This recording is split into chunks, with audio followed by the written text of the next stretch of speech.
Hello, and welcome to The Silver Lining, the weekly geekly talk show where we discuss any number of geeky topics that may have come up over the last 7 days or whenever the last time we streamed the show was, which is normally 7 days. I am your host, Uncle Silver, aka Silver Greg, aka Greg, whatever you feel comfortable calling me. And welcome to you, my co host, The Chat. I love having you guys here so we can hang out and discuss a few things. Right off the bat, I'm not feeling super well. I'm not sick, like flu, cold, all of that stuff. I hurt my back Wednesday, and I'm like, without grabbing for sympathies, I am actually like in a little bit of throbbing pain right now. So I'm probably going to try and sit very still. I may actually not even have. We may not go the whole length. We may not go the full 2 hours. Just so that I can sit down. I took a little nap before we started, and it helps. But I'm like, I'm just kind of it's like I was twisting my back doing something like not hard, but for a long time, and then excuse me, it started hurting yesterday, and I couldn't tell what it was. Like I didn't jerk my back or anything. I didn't lift anything very heavy, and then I went to do the same thing that I think I was doing before, and immediately it hurt, and I was like, oh, this is what it was. Which I don't mean to make it sound all cryptic and creepy or anything. I was sitting on my couch playing Switch on this little sort of dock that I made out of the case that I have for the Switch. But so it's like I'm sitting straight ahead, but I'm twisted over because I had it on the arm of the sofa. So that was like, I think that was a mistake. If we can't do the no, Rocky Bear, I appreciate it. And hello, Aqua Sakura, Ace Fox, or Agent Fox, and Rocky Bear and Grant. Grab me power. No, I can do it. It's if I thought for a second that it was going to be I was in severe pain or I was just going to be miserable the whole time, I would never do a show like that. But I figure we could. Thank you for the host elements and welcome. But yeah, I wanted to. I never really know if I'm gonna come across more like somber and mellow than usual. It is like a lot more relaxed, and I've been in that situation before, and I've had people like, you're all right, like I'm fine, and just I have to do it. Oh man. Had an okay week. We got some sad news which we will discuss. But it was kind of a bummer. We've been playing Tetris all week. So, well, okay. So I've been playing Tetris on stream. I did this entire week was streaming Tetris, and I don't know. I have too much fun playing that game. I don't know how everybody would feel if this, for at least a little while, turned into a Tetris stream. To be honest, I used to love playing. Like, what's going on? I used to love playing puzzle games. I used to like playing different kinds of Tetris. There's a game I've mentioned it before for Dreamcast. There's a game called Wetrix. Wetrix Plus. I'm sorry. Actually, yeah, I've never actually mentioned that. There's a game for Dreamcast called Wetrix Plus. Wetrix is actually on this Nintendo 64. There is an actual N64 version of Wetrix. It's just the one on the Dreamcast looks and plays much better. But I used to love that stuff. Devil Dice, Intelligence Cube for the PS1. I used to love playing those games. I don't know. I just kind of dropped off of playing them. I may, even if I don't play Tetris, I may play some of those games for a little while on stream, because I think my apologies for anybody that does watch the Monday through Friday stream, well, Monday through Thursday stream, not including Wednesday. We were playing Golf Story, and I have a feeling everybody's getting a little burned out on that game. I know me personally, I like the gameplay, but I don't like a single character in the game. And in an RPG RPGs are very character and story driven. That makes it a lot harder for me to be interested in playing the game. So I do want to beat it. I consider beating it off stream, but I don't know how everybody's gonna feel about that. Resident Evil is a puzzle game. Grant, if Resident Evil focused way more on the puzzle than the action and combat, I would play some. I do like games like that. I played Echo Knight, which was like a first-person puzzle game, a puzzle adventure. Like you were on I think it was Echo Knight. You were on a ship or something, and it might have been Echo Knight Beyond. You're on a ship, but then that's what the game is. You need to find these things and do these things, but it's all puzzles along the way. Or happy news, depending on how you look at it. Also, emote updates for affiliates and partner elements. I saw something about that, but I didn't go over what the emote updates were. I would hope that because I have an emote for first tier and then an emote for second tier, which I don't have any second tier, and lower end streamers never have second tiers. You know what I mean?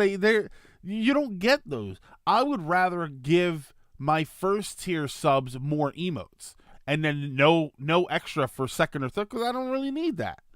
Echo elements, Echo Night, like nighttime, not with the K. Not night like guy in a suit of armor. Night like nighttime. You should play Phoenix Wright. We should all be defense attorneys. I would love to play Phoenix Wright. I don't have a DS or 3DS capture device. I would love that. Resi without the action is just point and click, which I'm all down for. Aren't room escape games room escape games would technically be puzzle games. Not the ones where you just have to point and click and find stuff, but anything that you have to do something, that's a puzzle game. That's interesting to me. What was the old Haunted Mansion game that you used to play where one of the endings blew up the mansion and everything in a 20-mile radius? Maniac Mansion.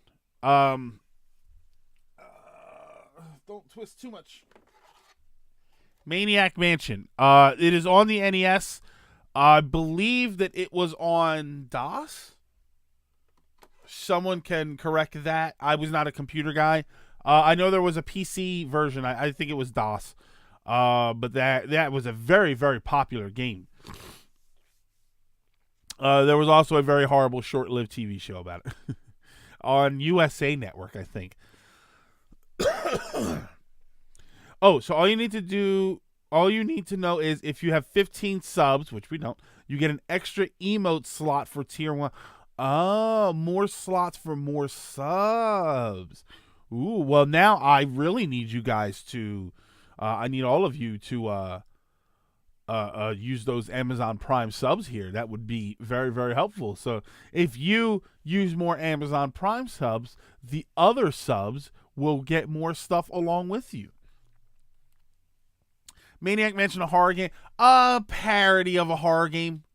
Really, it's a parody. It's not like a blood and gore. It's really silly. Have you seen the Nonary games?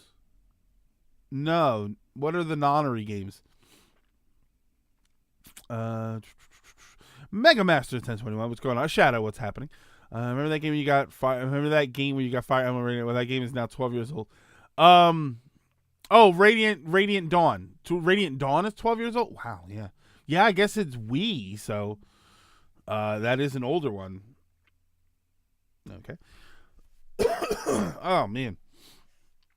But yeah. Are we also going to come up with Doug Bowser meme? We'll get into it. We'll definitely have to talk about that. Yeah, we only have I have to add a topic. We had another topic here. Hold on.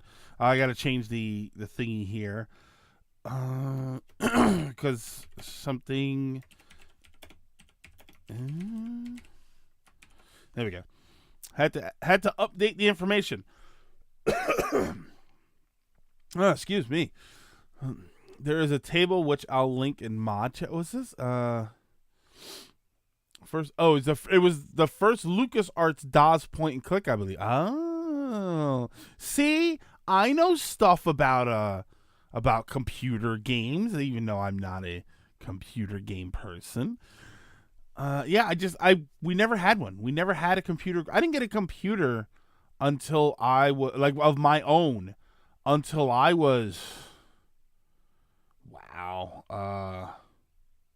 Trying to think what the hell year was that? Hold on, I'm coming up with it. 19? 20? Yeah, I didn't have a computer of my own until about 19 or 20 years old. Was that second game was Japanese. Okay, and Echo Knight didn't get a PAL release. Second game was Japanese. Only third game was all regions. Yeah, there was Echo Knight Beyond, I think, was one of them. Maybe the first one was on PlayStation. Maybe that's the I don't remember what one I played. But I think it might have been on PlayStation. But yeah, I used to love games like that. And I don't know what you would call that. Is there a distinction like that? I mean, when you take a game like Resident Evil, I wouldn't call Resident Evil a puzzle game. But something like Echo Knight is different from something like Tetris. But we call both of those puzzle games, but they're different kind of puzzles. Is there a different name for one or the other? Because it's very difficult when you say puzzle game and no one knows exactly what you're talking about. Puzzle box game. Oh, okay. I see what the difference is there.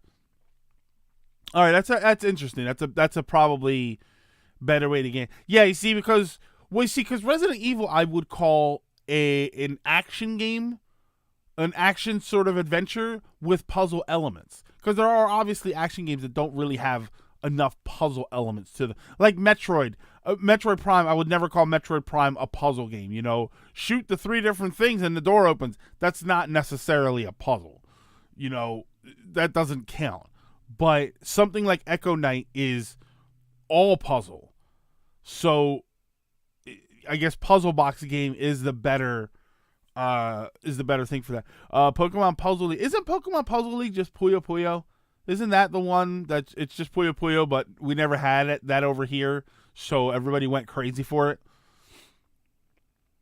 At least that's what I've heard Suave and Mark call the original Resi trilogy. Yeah, I mean, I guess it makes sense. I guess it sort of, you know, in the sense of you find, you know, with a puzzle box, it's an item that you have to manipulate and figure out what to do. So that makes more sense than something like Tetris, Mr. Driller, you know, these games where it's there's not an adventure story mode. It is just the thing that you're doing, and the trick is to do it well and fast. It's like playing Perfection, which I call the anxiety game, because that little clock ticking for the minute countdown is anxiety inducing, like you'll never believe. Hey.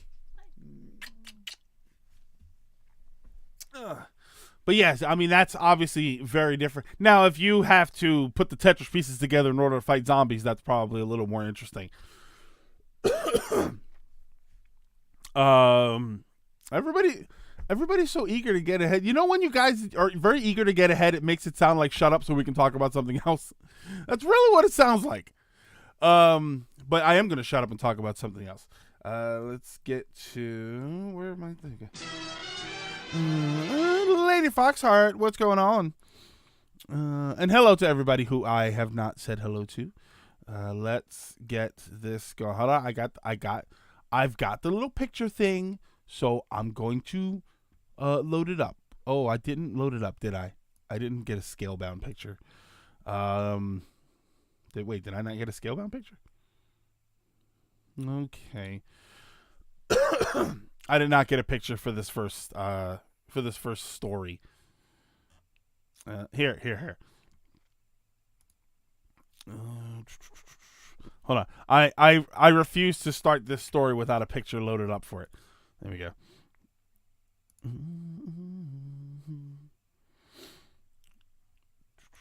Let's go view photos. No. Photo gallery.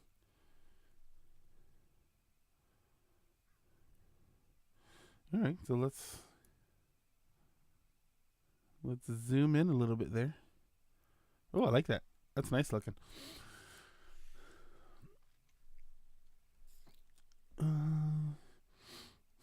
Lady Foxheart, completely. Um,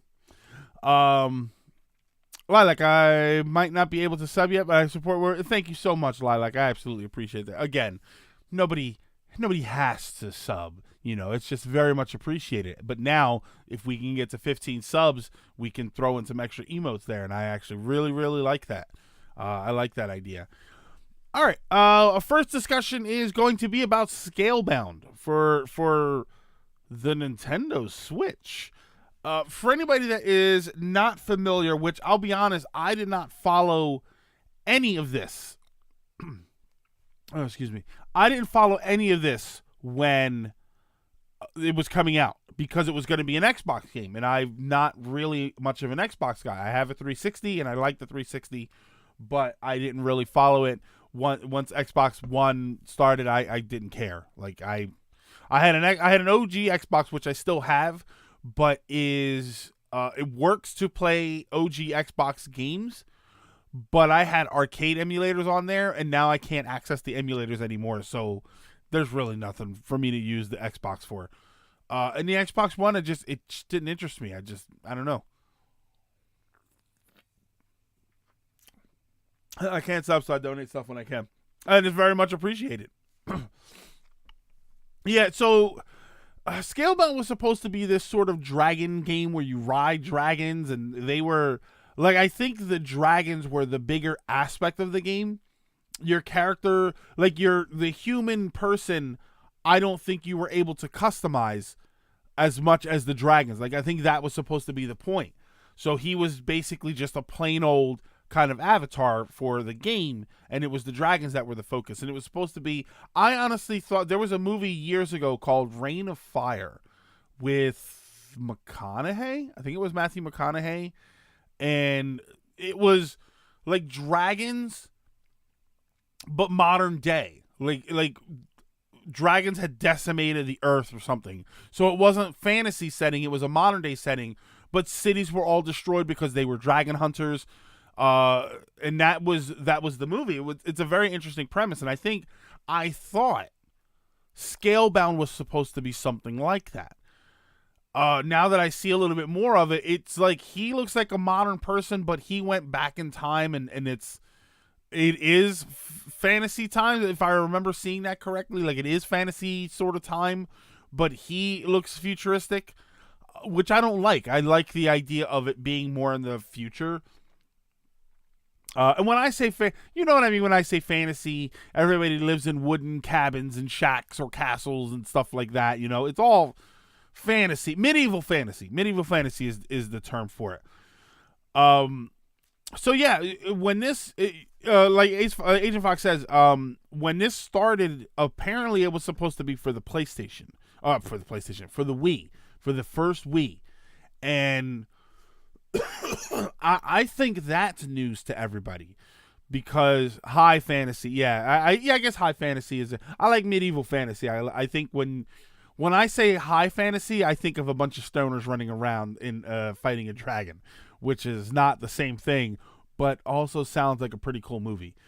Well, yeah. So when I say medieval fantasy, that usually makes me think of castles and stuff like that. It's a little more.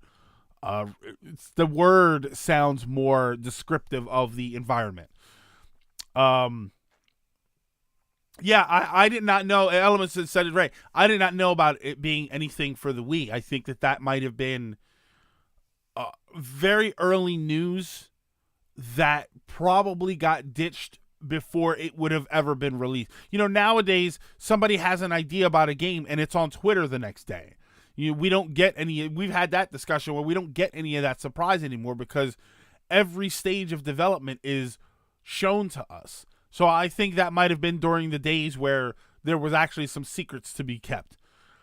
So that it went away from there.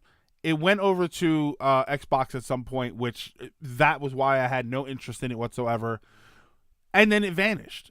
Slowly but surely, I think I heard that they demoed it somewhere very quietly. It was a big event, but they didn't announce it. and they had demos and it just didn't do well or something for whatever reason. They just decided to scrap it completely, like not rehash it or anything, and it just, okay, it's dead. That's it. So then comes the word that Nintendo is reviving this, that Platinum Games is going to revive this, and it's going to most likely be on the Nintendo Switch, which is wild, but not at all surprising. We knew that Nintendo saved Bayonetta. No one wanted to develop Bayonetta 2, and Nintendo stuck their hand in that, and then Bayonetta 2 turned out to be amazing, and we also got the best version of Bayonetta 1 on the Wii U. So it's not like Nintendo and Platinum Games don't have a good relationship already. I know it was hyped. A lot of Xbox fans used to always use it as their answer to console exclusive. Then Microsoft never outright canceled it. Booyah Netta. But so they obviously have a good relationship. What I am surprised about is that Microsoft is allowing this to happen. I kind of thought that maybe they still had some of the licensing, like they were still owners of some of the licensing. I had heard years ago, and I don't know if this is actually true or not, when in Hollywood, when it comes to making movies, if a studio thinks that a movie idea would be a good idea, like a script would be a good idea, but they don't want to make it, they'll buy the script and never make the movie because they don't want anybody else to make the movie. So I would assume that sort of thing happens in video games. So here you have Microsoft developing this game. All of a sudden they just decide to scrap it. It's not like the day after they're going to say, hey, does anybody want to buy all the development stuff for Scalebound, all the rights to Scalebound? I would imagine they would have just hung on to it for a while. But they are allowing this thing to happen. So I'm very interested in that. It's very interesting, and it actually has a lot to do with the next topic that we're going to get into. Because I'm going to move that up. Yeah. Hold on a second there. Sorry. Moving something around because it does actually bleed very well into the next time, which we're not really gonna talk about now, but yeah, I find it wild that this game gets to come back. I wonder, it's a shame this is not something we'll ever be able to know, but I wonder if the sudden change in its development, the fact that it's going to be on the Nintendo Switch, we still don't know if it's going to be an exclusive yet. I don't know. I did not hear, unless they said something and I didn't hear it, but I don't know if it's going to be an exclusive Nintendo game. I suspect it'll be, if it's going to be any other thing, I have a feeling that it's going to be Switch and Xbox. I would not be at all surprised if they tried to do something like that. If they buy the script for a movie and they never make it, why do they buy the script in the first place? So no one else can make it. Because they think it's a money-making idea, but maybe they have other ideas first. I had always heard that. That's something that I had always... a rumor of like scuzzy Hollywood behavior. So I never really knew if that was the case. Was it another Platinum Games game for Xbox that was scrapped, or was it on? I think it was just, well, it was, okay, John, it was only Scalebound, but when Bayonetta 2 was being developed, they shopped it around and nobody wanted to develop to have the game developed. So that's why Bayonetta 2 was on Nintendo. And Nintendo exclusive, because Nintendo also, they are the ones that basically paid for that. I'm trying to add to the conversation, but the Thwomp looks like the Scalebound logo is killing. Yeah, they're waiting for the right people to come along and start so long before they make it to get the most money. Whose man's is this? Hey, King. Hey, Real Goon. I'm going to call you Real Goon because I don't know about that. I don't know. Yeah, it's just very interesting that all of this is happening. but not at all surprising, because for our next sort of, we're gonna not move on to the next topic, but the next topic actually fits very well into this. And the reason Scalebound is not surprising is because I use this as a clickbaity title, or clickbaity image. So the Xbox Live, they're talking about the Xbox Live being accessible through the Switch. Now, we had this discussion before about Xbox, the trophies and everything, and you'd be able to access the trophies or something from the Switch. And I remembered saying that I didn't know what the purpose was. Like, I didn't know what it was going to be for, like where it was going effectively.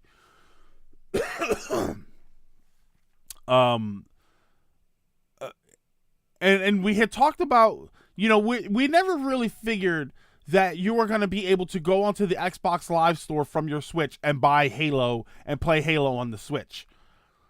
It's kind of looking like that's going to be the case.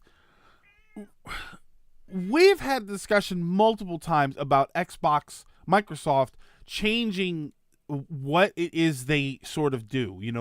One of my favorite ideas was the Xbox PC, which was that they were going to focus more on creating a console that behaved more like a PC with upgradability, physical upgradability and such. Hey, bud. Hi. You okay? You look like you got something to say. He's fur bound. He's fur bound. No scales here. He's all fur bound. Okay. But yeah, it's looking like that might sort of be what's happening, where buddy, you're killing me here. See, this is what I love him up here, but he starts to walk around and step on everything. The Xbox, I feel like they might have gotten to the point where, for Microsoft, where it's not entirely viable. I don't think anybody can question that Xbox is in third place. I think that's fourth place if you add PC. I don't think there's a question at all. I don't think anybody can really challenge the idea that the console war right now is the Switch versus the PS4, and that's not really a war because they both dominate different kinds of markets. If you want high-end, high-power AAA games and all you do is play at home, you buy the PS4. If you want the portability with your AAA games, maybe they don't look the best, you buy the Switch. If you don't even care about that stuff. So there's no question that the market is full right now. And I did hear that Microsoft announced that they're going to reveal their next console at this E3.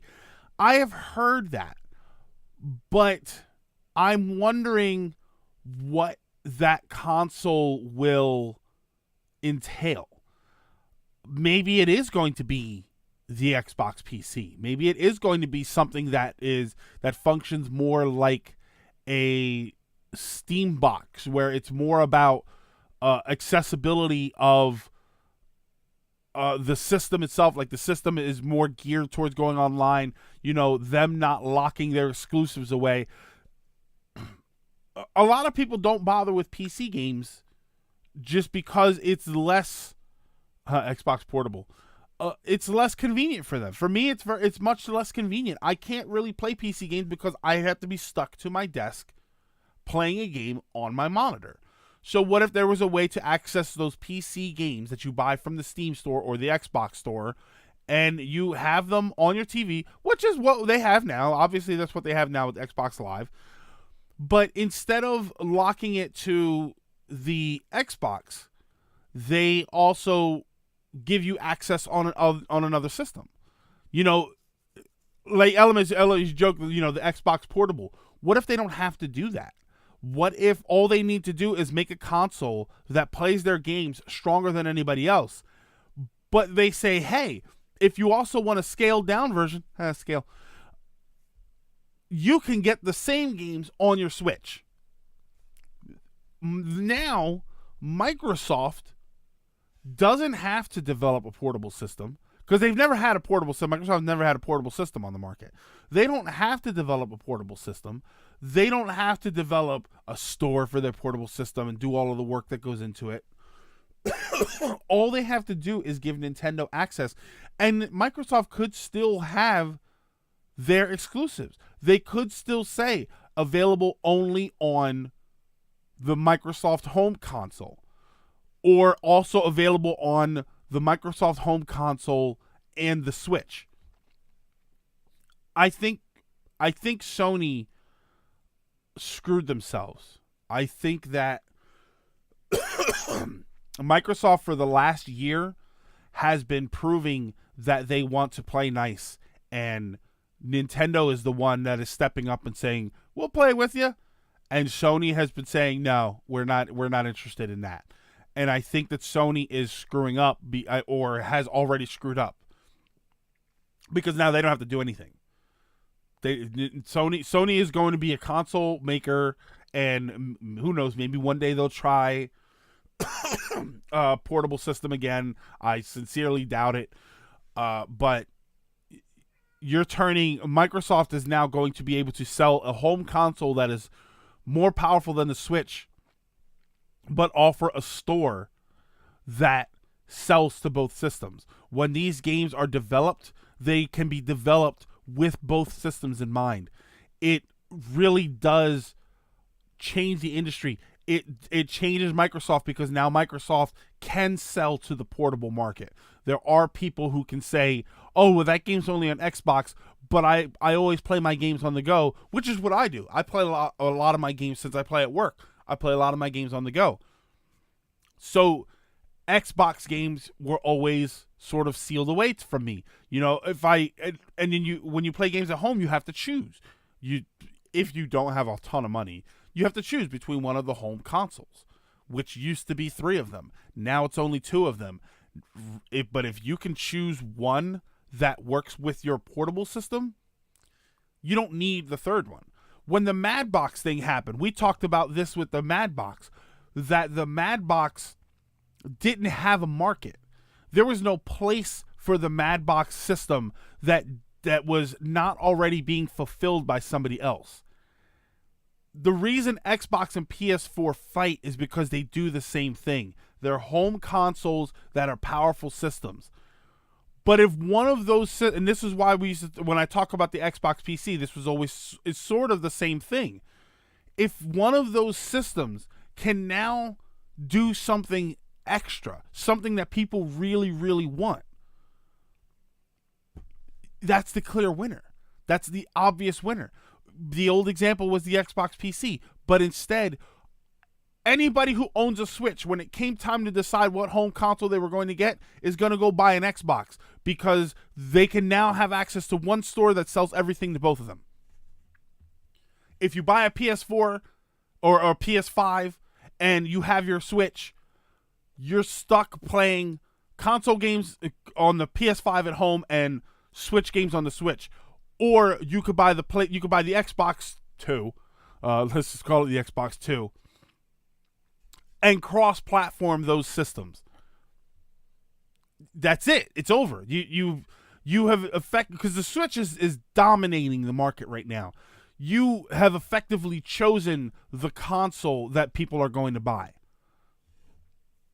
Assuming, of course, that the next Xbox console is as powerful as the PS5. Because if the PS5 blows it out of the water as far as specs and capability, people are still going to choose the PS5.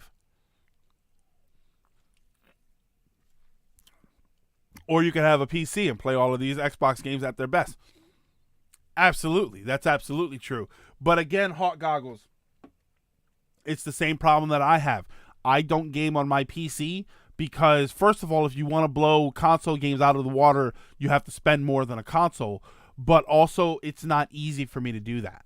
This is what you're seeing right here is my setup with my office chair and my desk. If I want a PC game, I'm stuck here. I can't sit on the comfortable couch downstairs or a comfy chair. I can't just sort of hang out. I'm stuck playing a 24-inch monitor and not my 47-inch monitor in my living room. There are no PC games are stronger and better looking,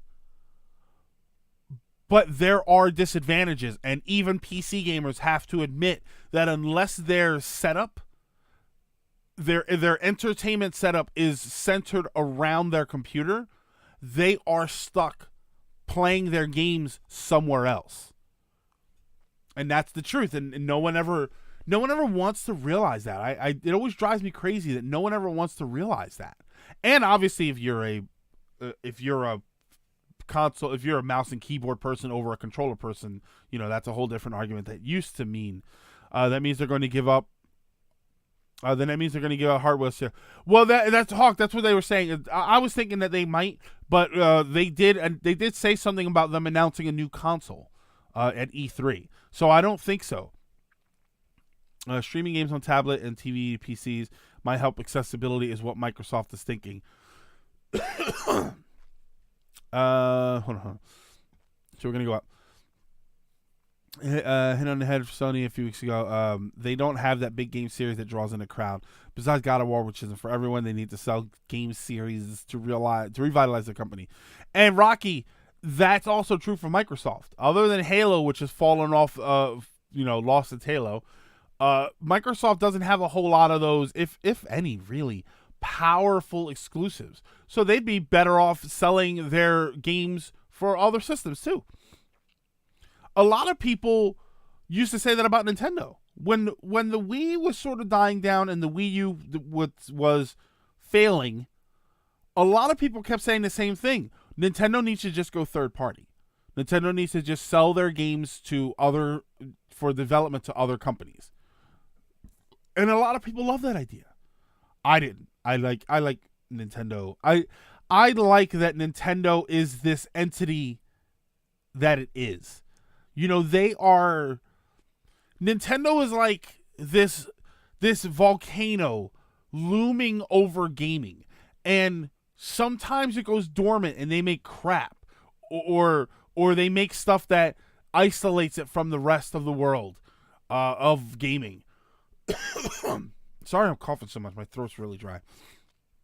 But then sometimes the volcano starts to erupt and explode, and it shakes up the entire industry.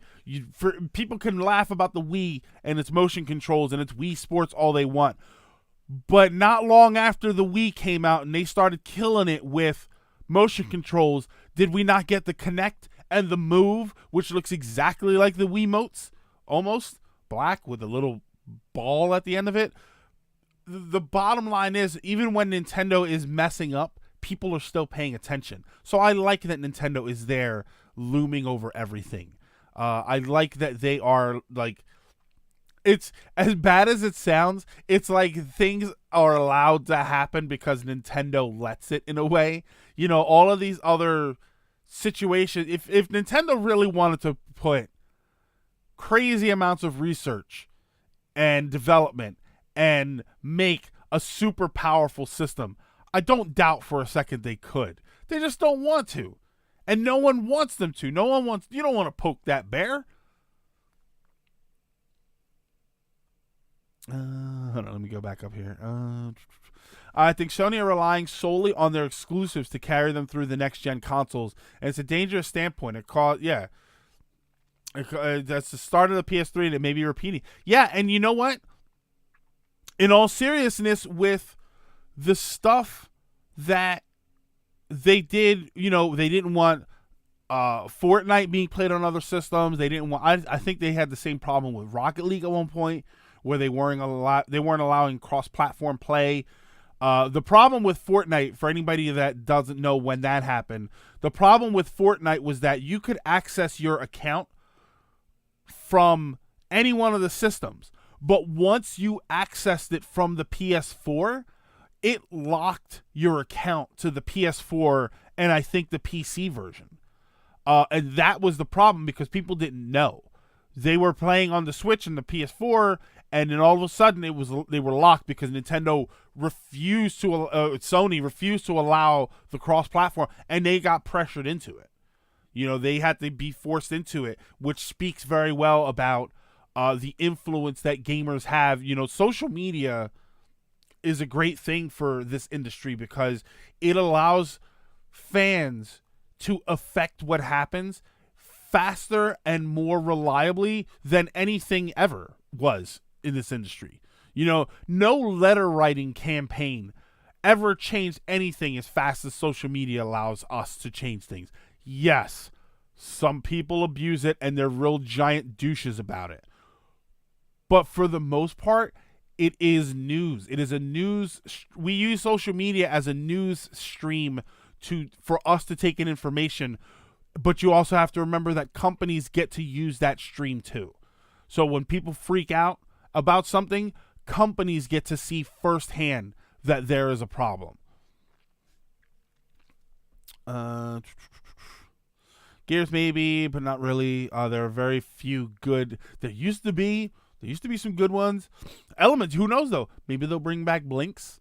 Maybe we'll get a quality Halo game.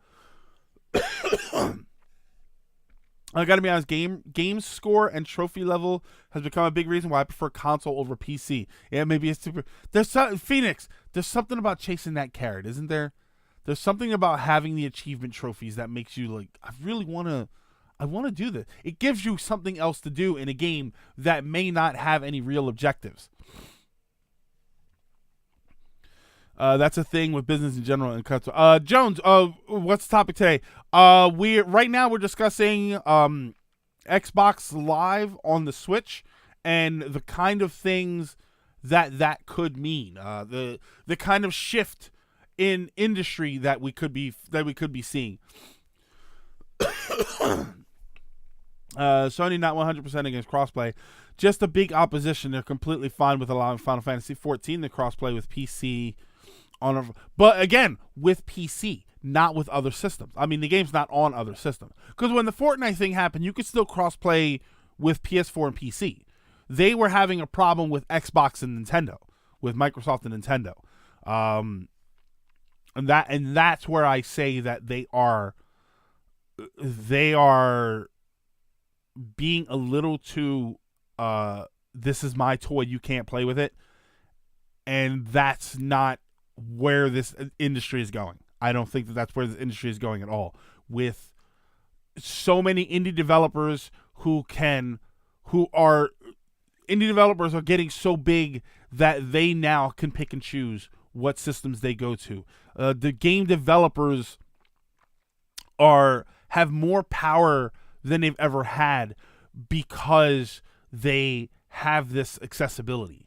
And I think that's something that needs to be paid attention to.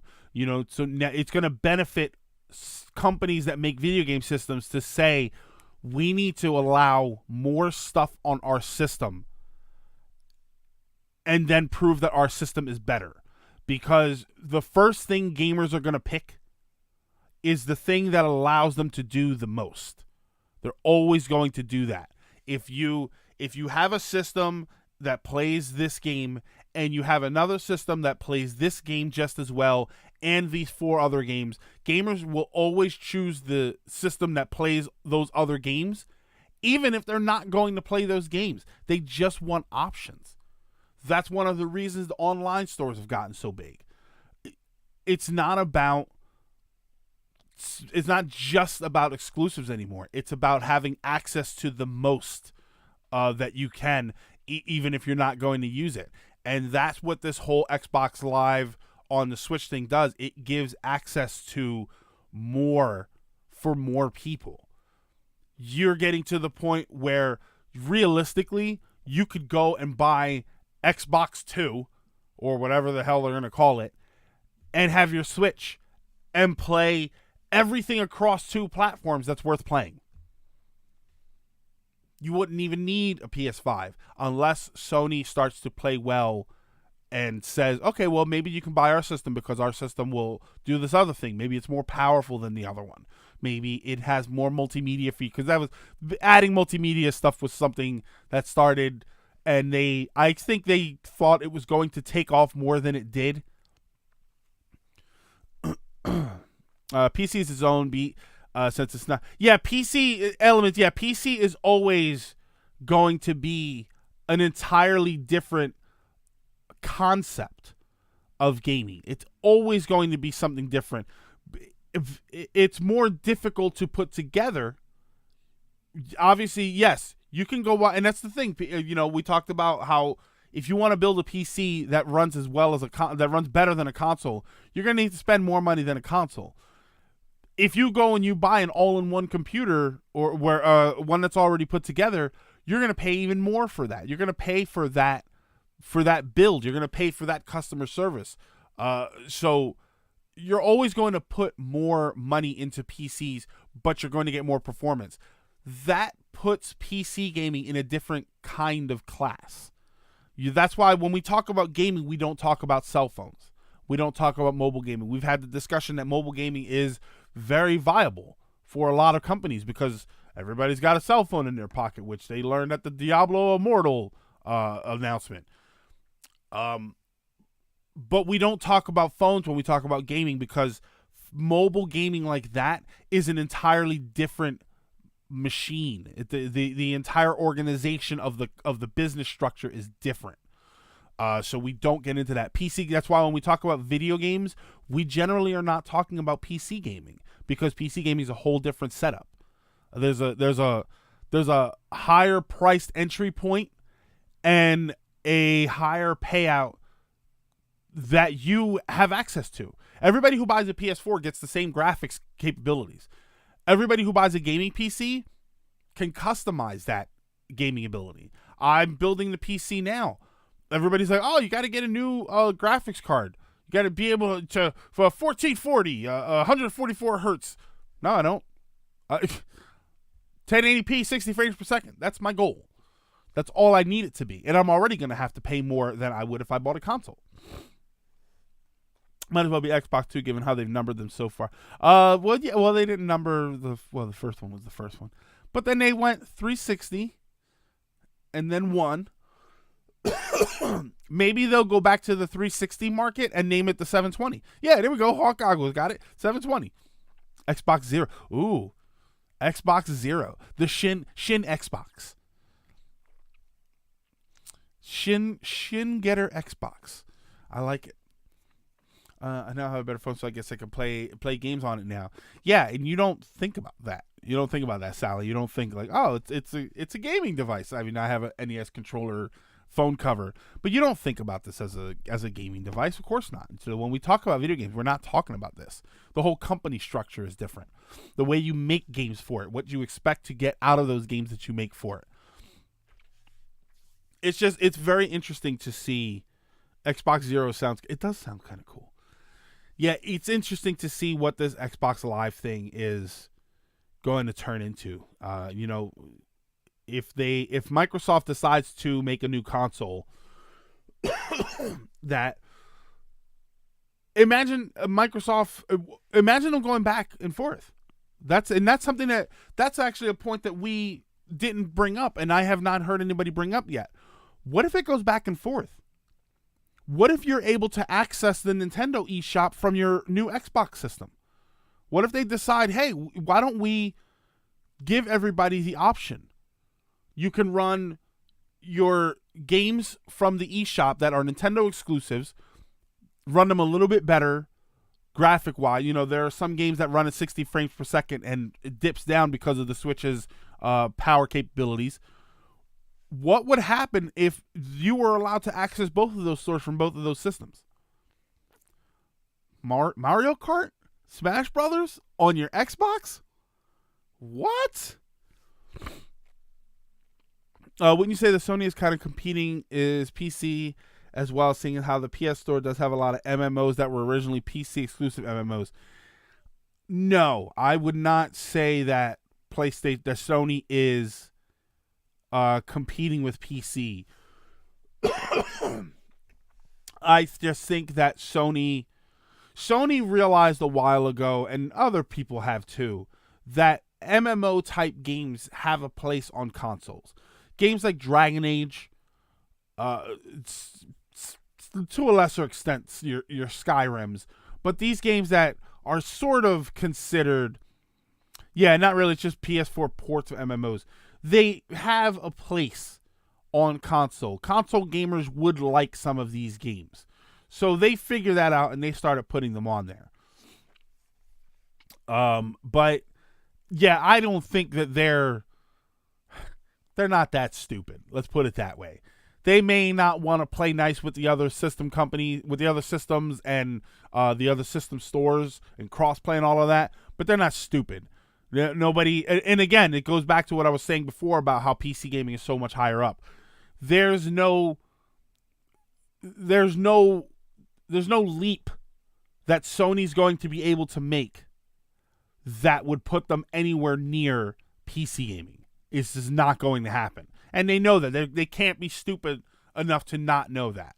So they're not going to bother. They just, when it comes to those MMO ports, they want a slice of the pie, and they know that there is a slice to be taken. And they're not wrong. Those games do sell really well.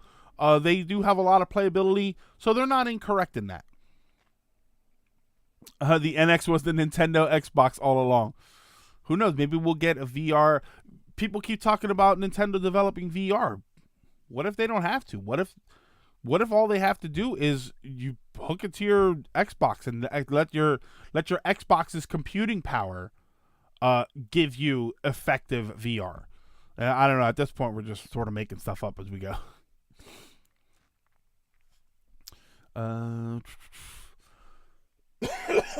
But yeah, I'm interested to see, and I use that clickbaity title because I really want to play Cuphead. I have no interest in playing it on my PC, and it was an Xbox exclusive. So now if I can play Cuphead on the Switch, I'm all for it. I didn't play Halo 4 only because I kind of figured it would continue on, and I never got to play Halo 5, so I never bothered playing Halo 4. Nintendo Xbox. Could you imagine? Imagine for a second that the Xbox announces their system at E3 and there's a big giant N on it. People would lose. They would win E3 for the next 5 years. People would show up at E3 2020 already with lower expectations because nothing was going to beat what happened at 2019. Would love to see Metroid on a powerful console. I've seen that Metroid, the Metroid running on the Unity. Was it the Unity engine or the no? What's the other one? The other graphics engine, not the Unity engine. Damn it, the really good one that everything plays. What the hell is the name of the engine? But they showed it running on that, and it was amazing. The Unreal Engine, thank you. I don't know why I couldn't think of that. Probably because it's not real. They showed it running on the Unreal Engine, and dude, Xbox Prime. How about if they've been saving the Xbox Prime HD trilogy because you're going to be able to play it on Xbox, on the new Xbox system with their more powerful graphic system. Sorry, I'm getting to that fantasy level where now I'm just fantasizing about stuff that I know isn't going to happen. Alrighty, let's. Oh wait.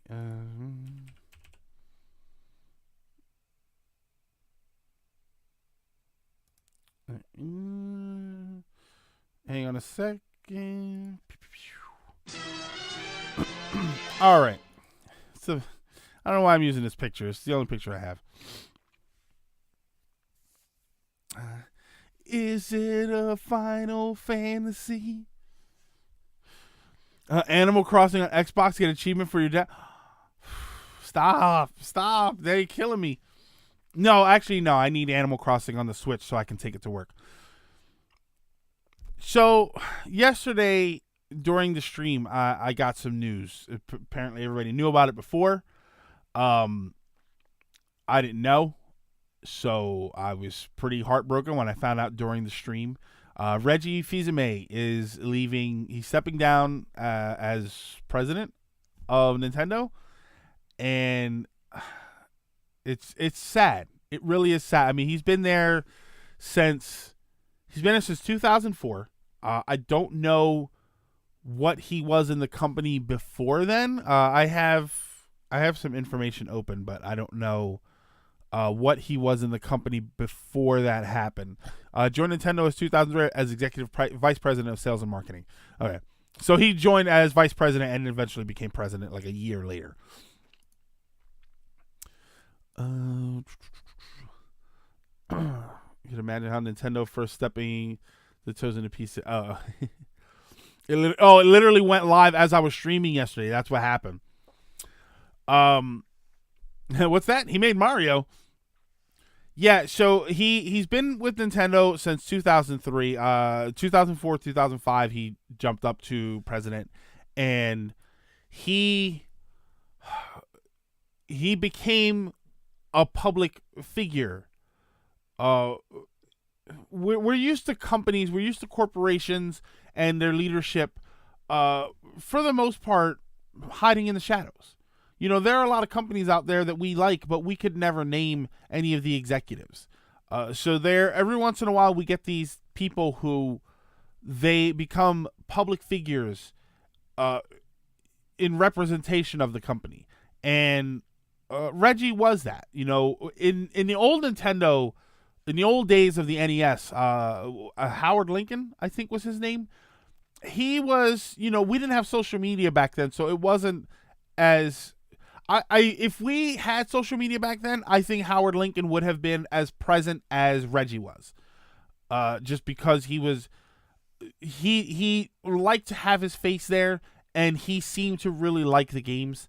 For anybody that is an old school NES fan and remembers the Nintendo Power magazines, there was a comic strip in them with Nestor. It was like Howard and Nestor. That was him. It was supposed to be, the Howard character was supposed to be him.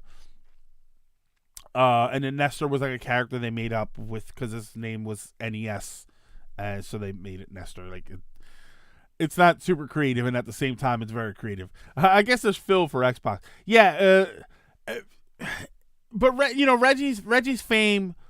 I think it was 2006. He was president of Nintendo of America. Okay, yeah. I thought it was not long after that he bumped up to president. But Reggie, he was not just a public figure, but he was a good public figure. You know, he could have been a jerk. There are some people who, Phil Spence, we know him, we kind of like him, but you hear mixed reviews when people talk about interacting with him. I've heard mixed reviews anyway. I don't judge. All I know is what I hear, and I don't know any of these people in person. And then the guy from Sony, I don't know the guy's name. There were the three of them on stage, I think, either during the E3 or the Game Awards. I couldn't tell you the Sony guy's name. I don't ever remember it. If anybody knows it, feel free to say it here, and I guarantee you the next time we talk about it, I'm going to forget it again.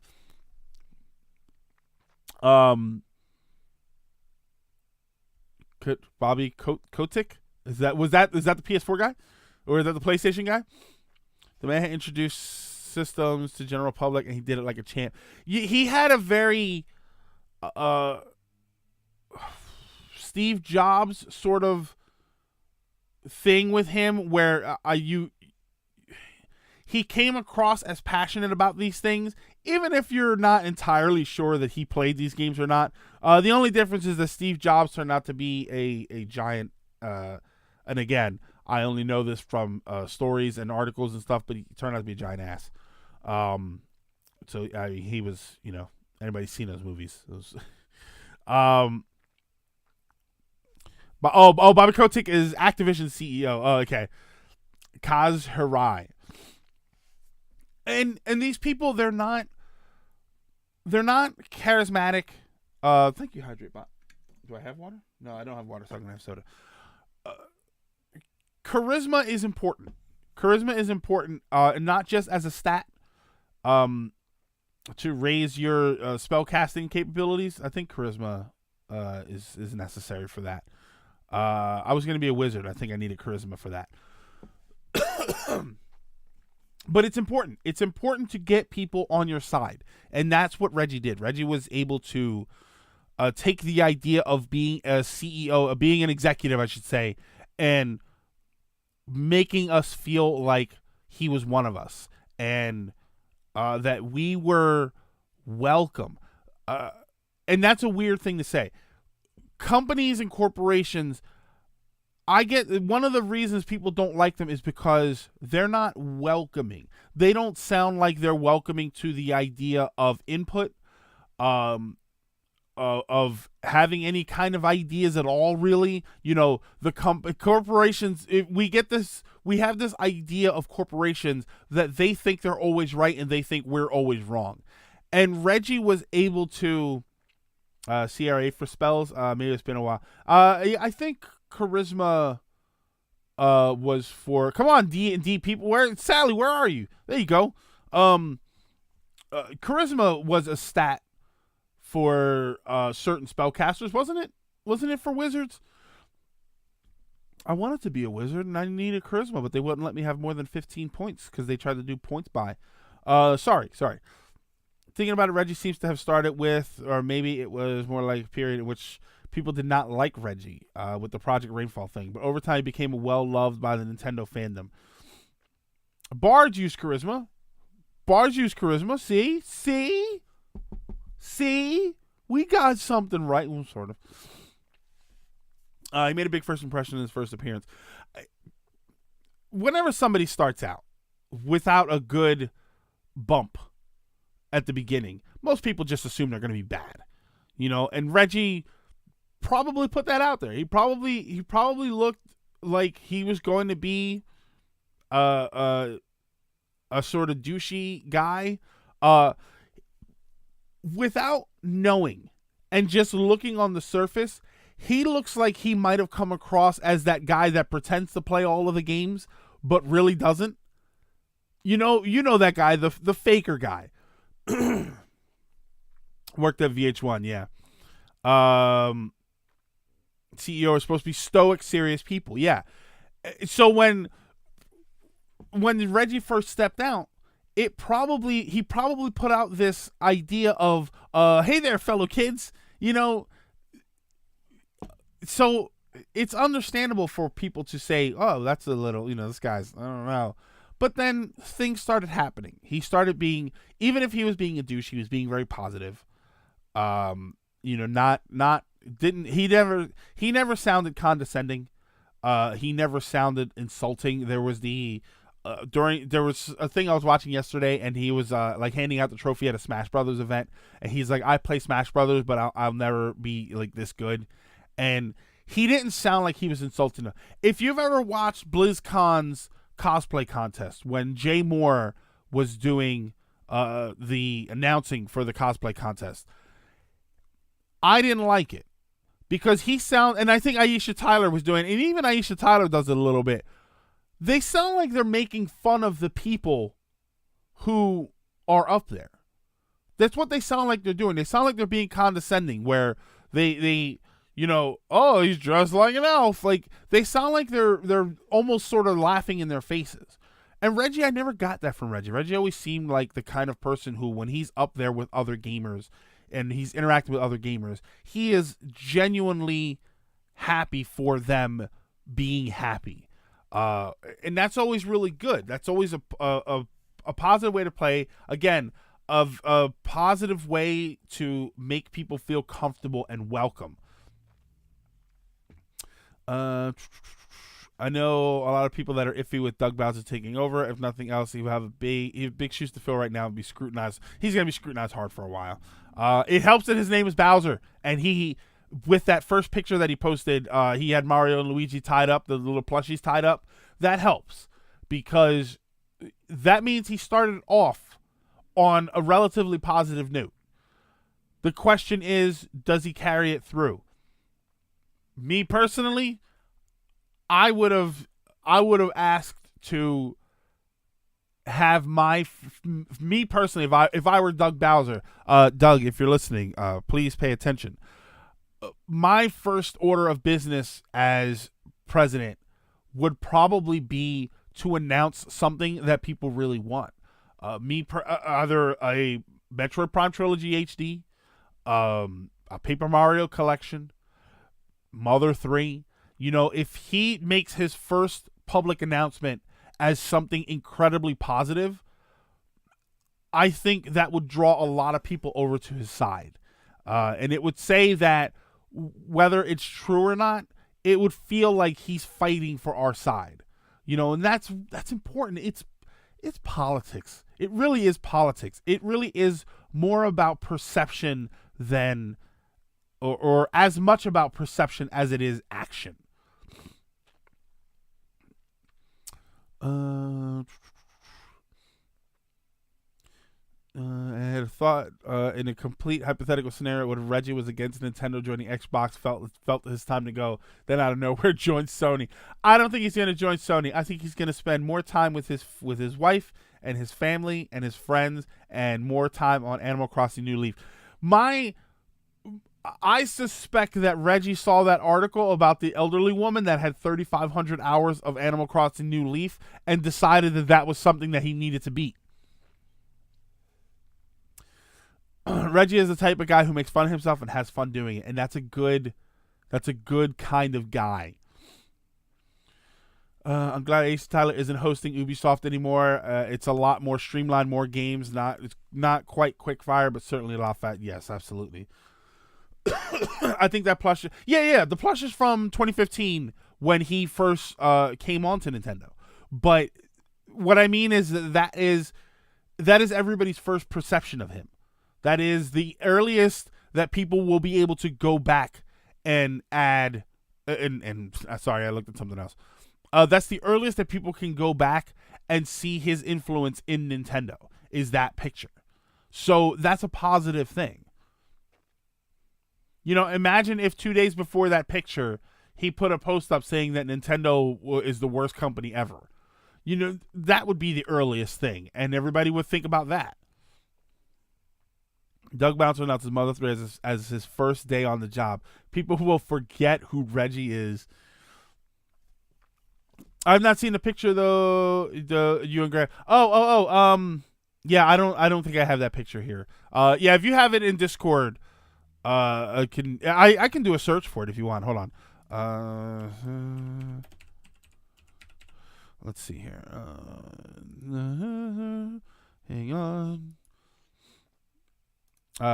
This picture. Hold on, I have it here. Nope.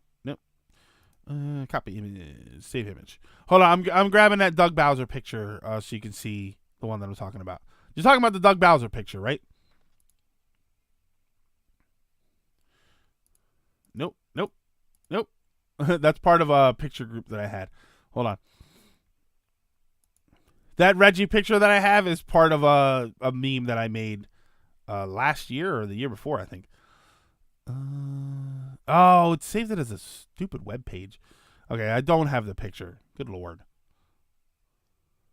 I don't know why that happens, man. I saved the picture and it saved as like a web page.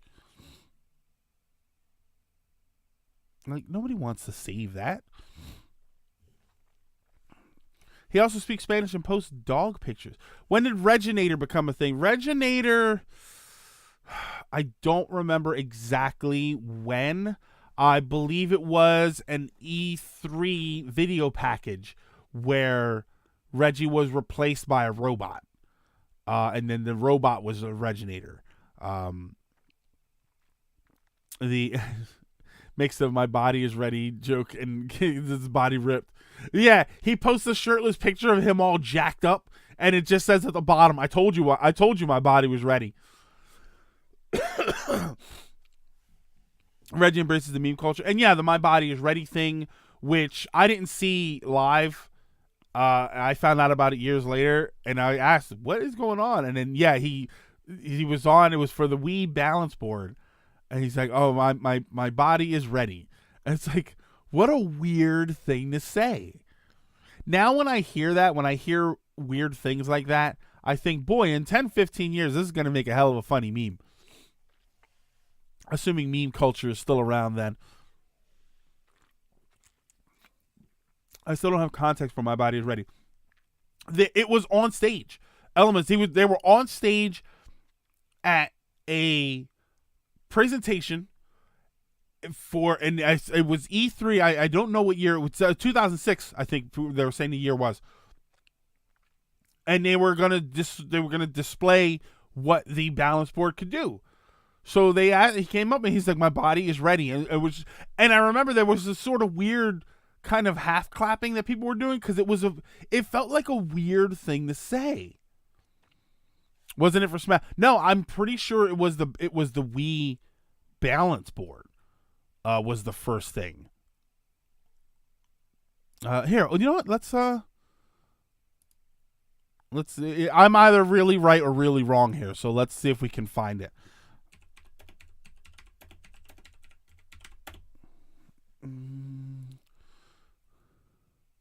Yeah, hold on. Here we go. I'm going to play the audio. Let's do what we call a body check on somebody. So today, I think we'll do it with Reggie. Hi. My body is ready. Hi.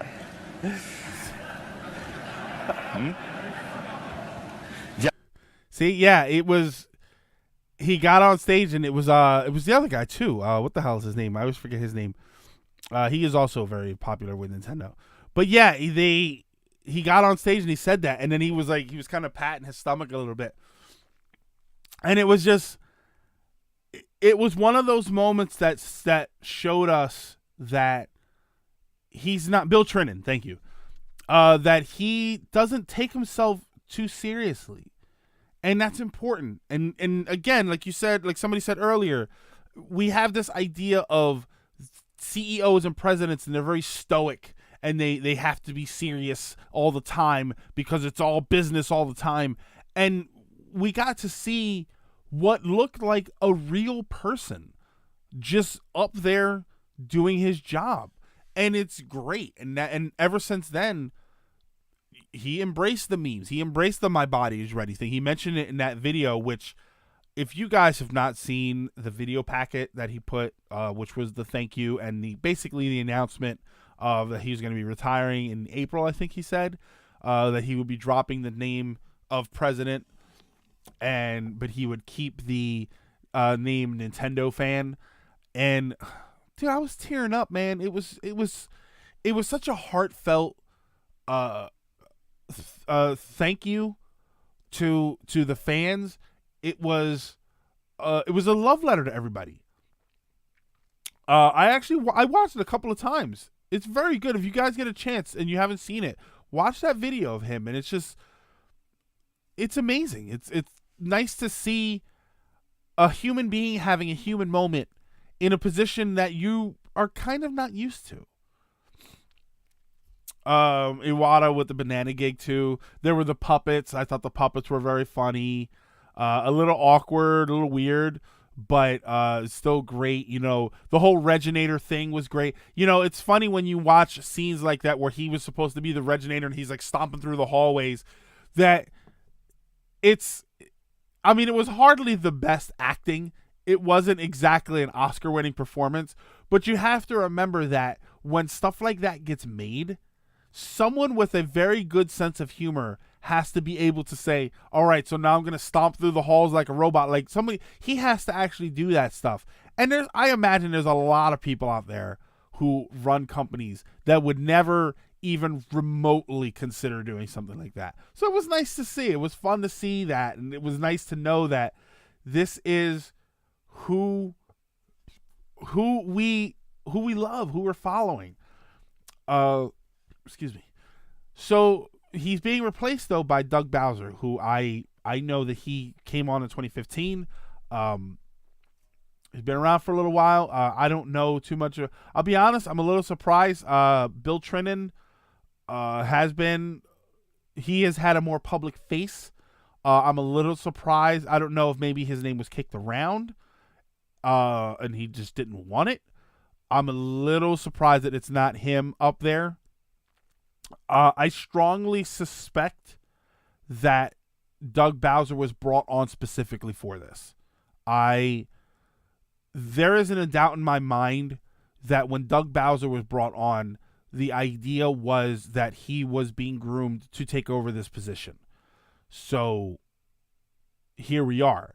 So what I'm hoping is, and that's the smart thing to do. That's the right thing to do, because the last thing you want to do is take a position like this and put somebody in there who is not familiar with the last few years of the company. You know, Doug Bowser, I would hope, has been side by side Reggie for a while now, paying attention to the market, paying attention to what fans want and what Reggie gives them that makes the fans happy, so that we're going to see more of that. I would like to see him at the E3 press conference. Yeah, somebody mentioned it's going to feel different without Reggie, but maybe it'll feel just as good with this other guy, this person who, I mean, and it's been said into the ground, but the guy's name is Bowser. He has to have a good sense of humor about that. Yeah, I don't know. If you took over Microsoft and your name was Master Chief and you had a bad attitude about it, you shouldn't have taken over Microsoft. Maybe you should have did some research first. You can tell this. I love the puppets. You can tell this man not only loves his job, is also a fan, part of the communities. And Agent Fox likes being part of the communities. Some people are part of communities and they don't really like it. They don't like having to interact. I can tell that he liked it and he enjoyed it. Unfortunately, it does mean that my dream of high-fiving him somewhere is probably gone. My dream was to go to the Nintendo store one day and he was just randomly there and I'll just give him a high five. So I don't think that's going to happen. I think I've missed my chance to hang out with Reggie and give him a high five. So I guess what I'll have to do is find that creepy house in Animal Crossing New Leaf with Reggie's face in the basement and then just hang out there the whole time. Have expected if they do another Nintendo World Championship, Reggie will appear as a guest. Yeah, because there was that video where he wants to join but he can't. Bowser takes control of Nintendo. The end is near. Yeah, but Bowser never succeeded. So I mean, we're gonna be. I think we're gonna be fine with him. Yeah, left as a Master Chief, then being president of Microsoft. Yeah, there you go, Jones. See, Jones got it right. Then you show up and he was. Imagine, my name is whatever. I'm gonna be the new president and CEO of Microsoft, running the Xbox division. I was a Master Chief in the Navy. The memes would write themselves. Reggie visits a Philly deli. Well, then I need to start visiting Philly delis. Philadelphia. I mean, he might. Yeah, John. Yeah, his name needs to be John. He might just randomly be in a New York store playing Animal Crossing New Leaf for the Nintendo 3DS. Yeah, now that he's got a lot more free time. Yeah, so it's sad. It's sad to see him go just as an individual, but it's also sad to see him go as the face of Nintendo and the face of the corporate side of Nintendo, because there's always the development side and the corporate side, and a lot of the times we look at the corporate side as the evil aspect of the company. You know, they're the when good games come out, that's good development. When good games get canceled, there's some corporate person behind it. When bad games happen, it's, you know, the corporation allowed that to happen. They should have stopped this game before. Like, we put a lot of negativity on that side of companies, and he was the face of that side, but it was positive. So that was a good thing. So he is definitely going to be missed. I really want Bowser to be a positive face for the company, which is just hilarious for me to say, since I've been dropping Bowser in the lava since, God, 86. But we'll see what happens. So let's do. Oh, I have a different picture. So we're gonna change. And then what we're going to do, give me 1 second here. Let me get the next picture. Don't I have it? Did I not? Oh, good Lord. Hold on. Damn it. Hold on. Nope. Messed up. Okay, so I don't have a picture for the next thing. For me, it was hold on. Next Mario game is Bowser's Odyssey. No, I figured we would get a console version of Bowser's. Oh my God! If they call the rise in his career Bowser's Inside Story, I'm going to be very happy. It's bittersweet. Life is fast. Things happen when you least expect it. There's going to be so many good Bowser memes, and they know it. For me, it's slightly sad that Reggie's leaving, but I'm glad for him since he's had 15 years with this company and plenty of years before then. And 15 good years with the company. So, yes, the Wii U thing happened, but that's not all his fault. Hey, Greg. Hey, Neon Mole. It's been a while since I've been in any of your streams. It's going to be tough seeing Reggie go, but hopefully Doug Bowser can be a good successor. I agree he's got some big shoes to fill, but hopefully with time he could adjust to the position. I think so. Wait, his name is Doug Bowser. The person that is going to take over is spelled exactly like that. You spelled it exactly right. So switching topics here. Well, I mean, it's up to you if we switch topics because this is the viewer portion topic of the show. So if you guys have any questions, anything you wanted to ask, any stuff that might have popped up during the week, feel free to do that now. This segment is always pretty much as long or as short as any of you want it. We usually get wrapped up talking about one thing or another. If anything came up during the week that we didn't, maybe we missed last week. There were some other, some stuff that happened, but we actually had discussion, like topics last week. Since today is the birthday of Steve Irwin. Oh, can we talk about the legacy of the crocodile hunter? Was today the? Oh, poor Steve Irwin is. Steve Irwin's one of those guys that he's like. Kind of like Bob Ross and Mr. Rogers, where that what he wanted more than anything was for people to be happy doing this thing and seeing this thing that he was showing them. Bob Ross wanted people to be happy watching him paint and painting them and painting themselves, not painting themselves, but going out there and painting. Mr. Rogers wanted everybody to learn. He wanted everybody to be positive in there and involved in their neighborhood, and he wanted everybody to be happy while they were doing it. Steve Irwin was that for animals. I can't really just say crocodiles because he was that for animals. He loved nature. He loved being outdoors and interacting with that world around him, and he wanted that for everybody else. You could tell there was a genuine aspect to how he talked about all of that stuff, how he showed all of that stuff. I've seen reruns of a show on Animal Planet. There was something so genuine. We have so many of these people who seemed like that was what they were. Apparently Neil deGrasse Tyson said some really crappy things or did something kind of crappy. There are these, obviously Bill Cosby, there we go. But there are certain people that they were so pure in their positive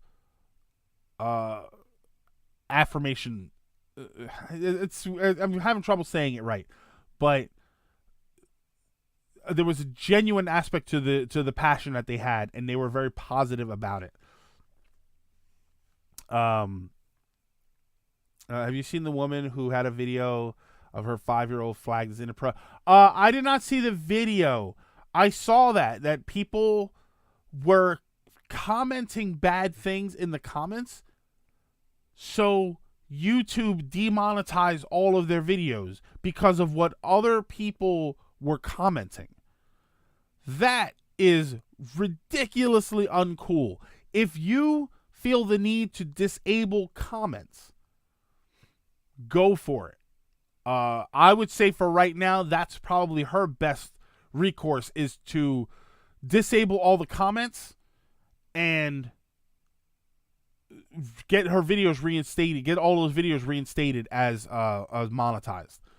It's a shame that that's something that they would have to do. That's not something that they should have to do. That's something that YouTube should be able to work around, because that's not fair that they're getting punished for that. It's in a way not victim blaming, but it kind of is, in a sense. You know what I mean? Like, if something bad happens to somebody when they go outside at night, and you say, well, why'd you go outside at night?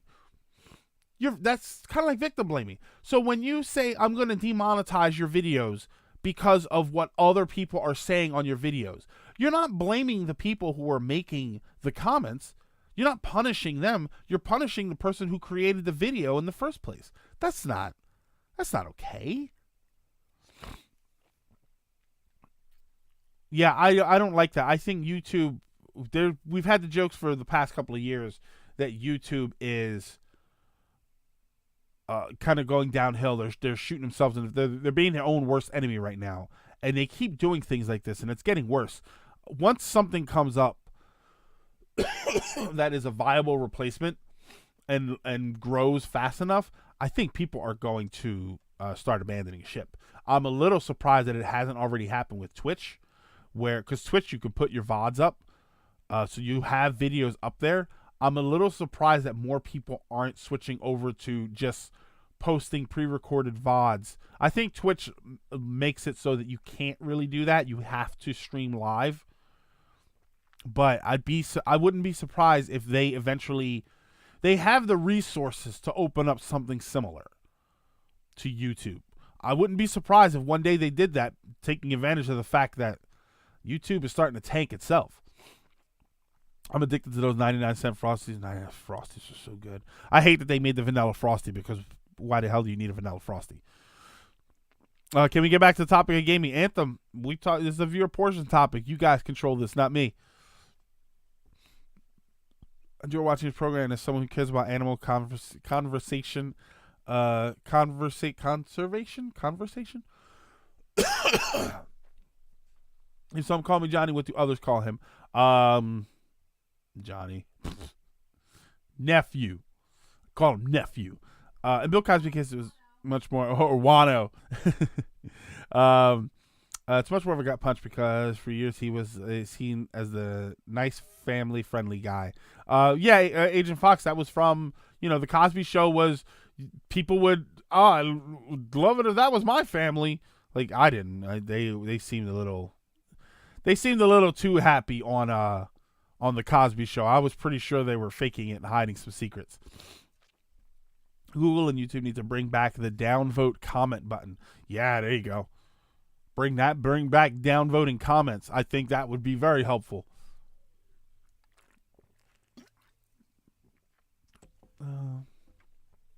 What needs to happen? People behind the channel need to allow to mod their comment section. Comment moderators, Aqua, would be a nice addition to YouTube. Obviously, we have that on Twitch. You do the stream and you're not really paying a whole lot of attention, so you can have moderators to change up some of that stuff. Having comment moderators would be a nice feature to add on YouTube. Let other people who care about the channel police it. Can we go back to Newground? I wish. When Newgrounds was all wasn't live action stuff, was it? It was bad enough when people could try and ruin your channel with a fake strike, but now they can stop you earning money just by comment. Yeah, Lilac. And that's the biggest problem. They don't have to have a whole lot to back up what they're saying. It's a witch hunt. All they have to do is say that you did something, and YouTube's first reaction is to demonetize your video and then look into it. The problem with this woman with all of those videos was that they did look into them and they were still demonetized. How do you feel about Eurobeat, and does it give you deja vu? I do feel like I've been in this place before. Sort of high up on the street. Hawkeye goes, I got into Eurobeat like a lot of other people did through watching Initial D. That's really where my interest in Eurobeat came from, and realistically, that's where it went. Like, once I stopped watching Initial D, it was kind of like, it's just, there's no more of it. It's at this point, it has now become a meme of itself. The day Twitch can allow people to upload videos would be the day YouTube would really be in trouble. Team 4-Star have been streaming Dragon Ball Z Abridged and Hellsing Abridged. Oh, okay. Also, I like vanilla. I meant conservation. I know. Well, Aqua, I also care about animal conversation. Can't you dislike comment? No, I think they disabled that. I'm pretty sure they disabled disliking comments. I thought they did anyway. Can you mark them for spam? Is that maybe something you can do? Oh, favorite color. We've had that. My favorite color is like black and white, but it doesn't really count as colors. What's a game you love but you have trouble going back to? I can't replay the newest God of War. I love it. I just don't want to go through it again. Going back to, as in playing it all the way through, or finishing it. I'm really sorry. I'm coughing. My whole windpipe is so dry.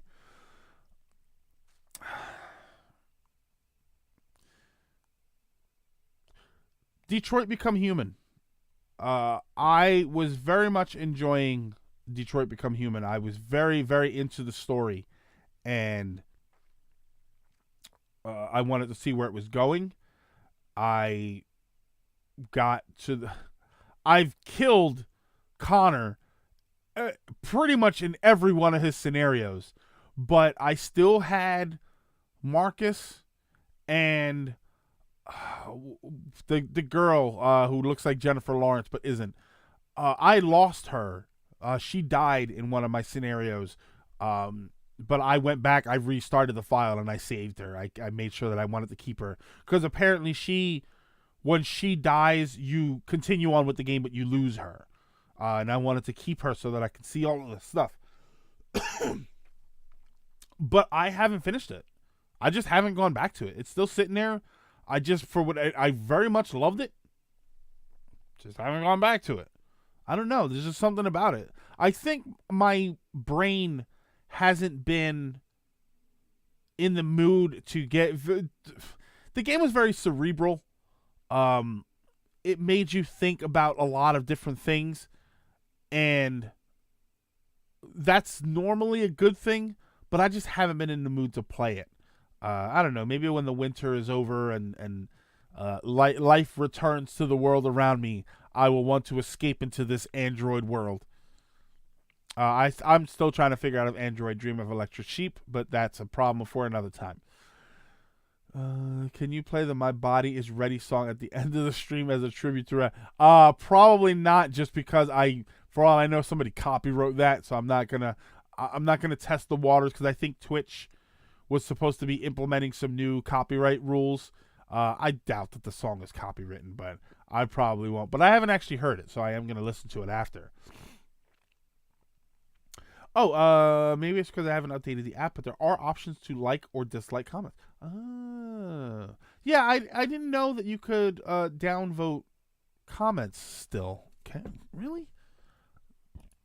I don't know why. Now, here's the thing. When you downvote a comment, yeah, okay. I'm not gonna worry about it. When you downvote a comment, it doesn't remove the comment. You probably don't see it, but it just downvotes it. They need to add something, and I know that it's going to get abused, but they should add something where someone, and that's why moderators is a good idea. You can have moderators, and obviously the channel owner themselves have the ability to remove or mark them as spam, and then that doesn't allow the person You can only downvote like or report. Because you can report, and then when you report, does that make it so that the person can't comment there ever again? Because if I go to one of my videos and somebody put a racist comment or a sexist comment or something, I would delete it and I would like it so that they can't ever comment again. I have a zero tolerance policy for that. So, and yeah, you can call it censorship. One of the guys that I watch, he posted a comment on Twitter about how he gets bad comments and he doesn't like the idea of deleting them because it feels like censorship. Yeah, I'm gonna censor you. If you have opinions that don't line up with mine, I'm totally okay with that. Different opinions are what make the world go round. If your opinion is something racist or sexist or basically illegal in one of the worst possible ways, I'm going to censor the hell out of you.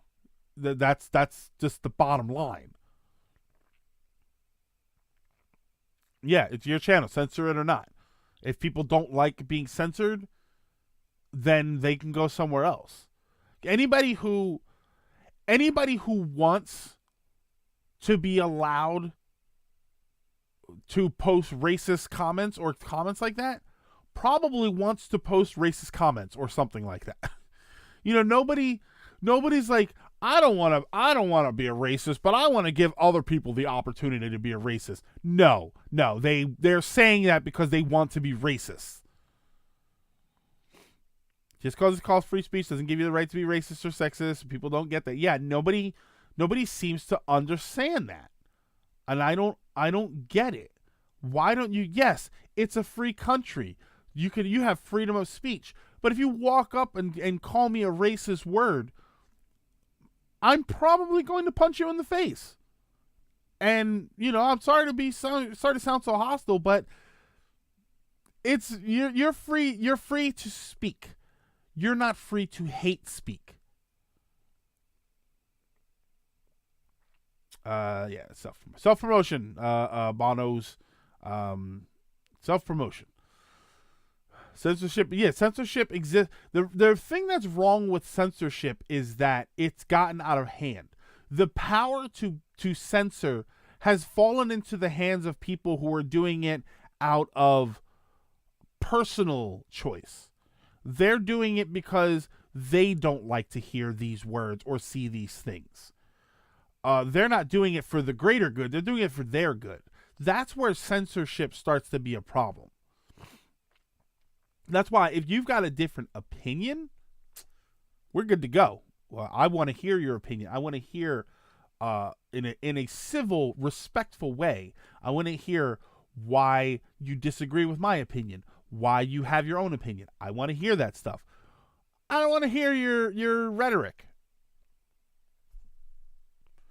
I think that's the right word. I don't know. I always use that word with negative connotation, so that word works for me. I can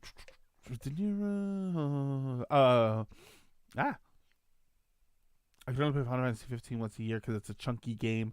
But I bought Bayonetta 2 in December, and I've played through it like 4 or 5 times already. Yeah, if the game has too much to it, I usually am less likely to go back. The Second Amendment allows you to say what you want. First Amendment. Second Amendment is the one about guns. It doesn't always protect you from consequences of your action. Yeah. So should get hit. Rhetoric is the intent and style of a group of words, roughly. Okay. So I always use it with a negative connotation, but yeah, I guess it's just a regular term. Dirt, my bad. See, it's Sean, and the First Amendment, it gives me the right to tell you that you're wrong. and the Second Amendment gives you the right to tell me that I'm wrong, even if you are wrong, because if you've got a gun, I'm just going to agree with you. To have bear-like arms. No, it is the right to wear short sleeve shirts. That is the right to bear arms. I may not agree with what you say, but I may not agree with what you say, but I'll defend to the death your right to say it. Alrighty. On that note, I think we are going to call it for today. Thank you, everybody, so much for stopping in. I'm glad we were able to go most of the time. I know we're calling it a little bit short. I was honestly expecting to call it a lot more short just because my back is still kind of in pain. But thank you all so much for hanging out, for having these conversations, for talking about this goofiness. Oh, no Tetris. No, this is the silver lining, man. This is the viewer portion. This is the viewer portion topic of a talk show. But I hope you all have a great weekend. I hope you all play some very, very fun games. If you are watching this right now and you're not normally here, check the links down below to follow me on Twitter, which is where I post any kind of updates, and follow on YouTube, where I will post the occasional video, usually just re-uploads of this show. If you're watching this on YouTube, also check the links down below. Follow me on Twitter, of course, and follow over on Twitch, where you can watch the show live every Friday, 3 to 5 p.m., assuming I don't have anything else going on, which, if I do, I'm going to tell you on Twitter. Yeah. Yeah. All right. Thank you, guys. Have a great weekend. Play some fun games. Be safe. Get out there and enjoy yourselves, or stay in your house and enjoy yourselves. And I will see you next week.